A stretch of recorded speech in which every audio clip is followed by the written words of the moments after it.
আসসালামু আলাইকুম। কিতা করুন সবাই বালানি, আশা করি সবাই ভালো আছেন। আমিও ভালো আছি আলহামদুলিল্লাহ। আপনারা সবাই রে কাজল দিঘির রান্নাঘরে স্বাগত। আজকে মজাদার একটা ফিডার রেসিপি লিয়ে এলাম, আশা করি ভিডিওটা সবার ভালো লাগবে। আজকে করছিলাম আমি নারকেলের সমসা। আমরা এটা নারকেলের সমসাই কই, অনেকে কিতা কই না আমি জানি না, তো আমরা যেটা কই আমি এটাই কইতাছি আপনারা। প্রথমে আমি নারকেলটারে ফাটাইয়া নারকেলের পানি বার করার পরে আমি সুন্দর করে নারকেলটারে ধুইছি। ধোয়ার পরে এখন আমি নারকেলটা কুড়াই নিতেছি।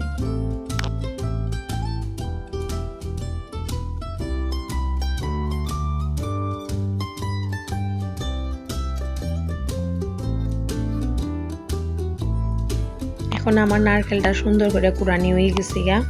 এখন নারকেলটা কুড়ানির পরে আমি এটার মধ্যে দেলাইমু 2টা দারচিনি, 2টা এলাচি আর একটা তেজপাতা।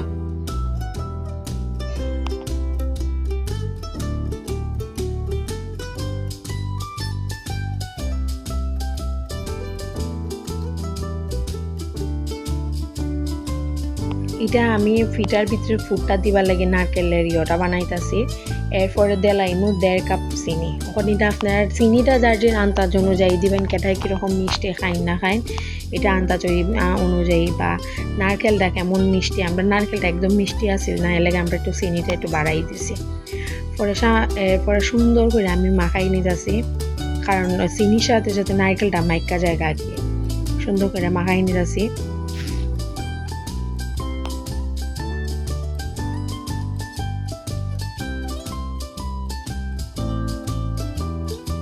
সুন্দর করে মাখাই নিতেছি, কারণ যাতে চিনির ইয়টা আর নারকেলটা সুন্দর করে মিশে।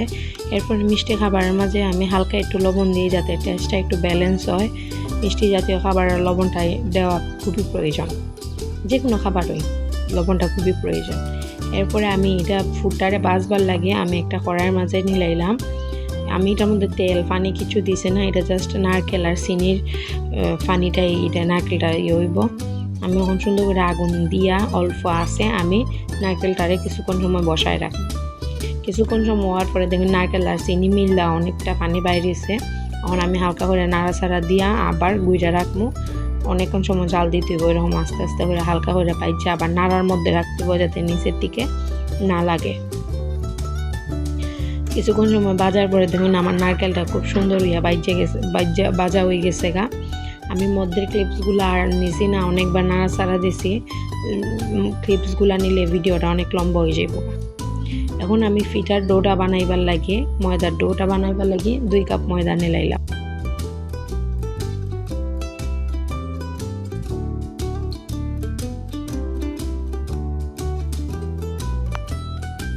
ময়দা নেওয়ার পরে এখন আমি পরিমাণ মতো সামান্য লবণ দিলাম।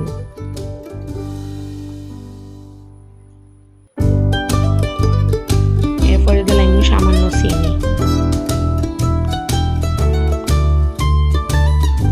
চিনি দেওয়ার পরে এখন আমি দিলাম পরিমাণ মতো সয়াবিন তেল দিয়া আমি সুন্দর করে ডোটারে, মানে ডোটারে বলতে কি তা মানে ময়দাটা সুন্দর করে তেলের সাথে মিক্স করে মাখাই। দেখুন আমার হাতের ইয়েটা দেখলে আপনারা বুঝতে পারবেন কিরকম হইব ডোটা। আমি সুন্দর করে মাখাই নিতেছি, পরে কিন্তু ময়দাটা অনেক জর্জর হয়ে যায় তেলের সাথে মিক্স হওয়ার পরে।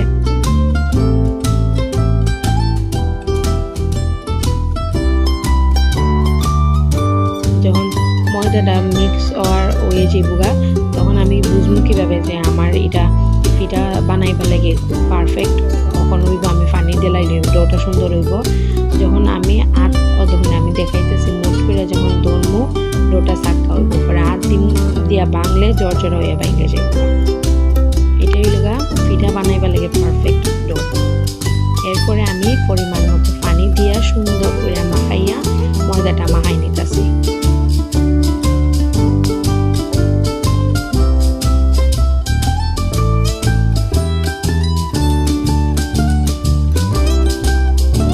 সুন্দর করে আমার ময়দাটা মাখাইয়া নিছি, কত সুন্দর হয়েছে ডোটা। আমি আলতো করে আবার হাত দিয়ে আর একটু ইয়ে করে নিতেছি।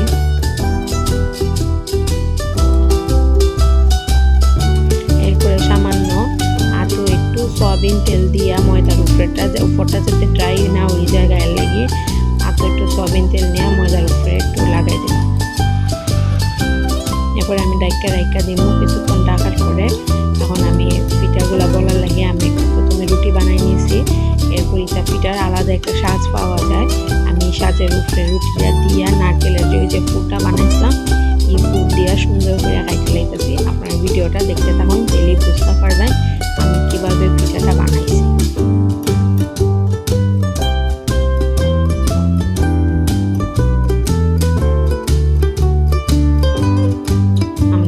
ভিডিওর ব্যাকগ্রাউন্ড বা অপর দিকে আপনারা অবশ্যই সুন্দর দৃষ্টিতে দেখবেন আশা করি, কারণ আমরা গ্রামও থাকি, গ্রামীণ চিত্রে আমরা আপনার মাঝে এটা করি। দেখুন আমি একে একে রংপুরে সুন্দর করে অনেকগুলা পিঠা বানাই নিয়েছি। পিঠাগুলা বানানোর পরে ধরুন অনেকগুলা পিঠা বানাইছি। পিঠাগুলা বানানোর পরে আমি একটা পাতিলের মধ্যে গরম তেল দিব। তেল দেওয়ার পরে তেলটা গরম হওয়ার পরে আমি একটা একটা করে পিঠাগুলা ছাইড়া দিব।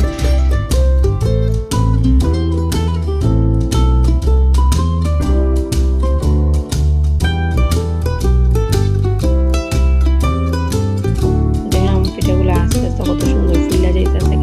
এটা কিন্তু পিঠাটা অনেক মচমচা হয়, খাইতে খুবই ভালো লাগে। দিয়া সবগুলা পিঠা দিয়া এপিট ওপিট উল্টাইয়া ব্রাউন কালার করে ভাজা নিব। কিভাবে ব্রাউন কালার করে ভাজতে আশা করি আর ভিডিও দেখানে লাগতো না। দেখুন আমার পিঠাগুলো কত সুন্দর হয়েছে। এখন আমি একটা বয়ামের মধ্যে পিঠাগুলো রাইখা দিলে অনেক দিন